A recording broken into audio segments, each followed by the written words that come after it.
Kokrajhar ST LSC level খেল মহাৰণৰ শুভ আৰম্ভণি প্ৰগ্ৰামত আহিছোঁ আৰু আপোনালোকক ধন্যবাদ জনাইছোঁ। আপোনালোকে ইমান ছাপোৰ্ট দিছে। আপোনালোকে যেনেকৈ আজি কোকৰাঝাৰ খেল মহাৰণৰ কাৰণে ছাপোৰ্ট দিছে, এনেকৈ আপুনি বেলেগ আমাৰ 5টা LSCs আছে, বেলেগ LSCsৰ কাৰণেও আপোনালোকৰ সহায় বিচাৰিছোঁ। আপোনালোকক মই ডেটছখিনি জনাই দিছোঁ।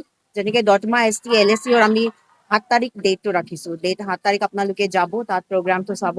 আমাৰ গোসাইগাঁৱৰ 12 তাৰিখ ৰাখিছোঁ, পৰ্বতজৰা 17 তাৰিখ ৰাখিছোঁ আৰু আমাৰ ভাউকুংগুৰিৰ 22 তাৰিখত আছে, 22nd ডিচেম্বৰ।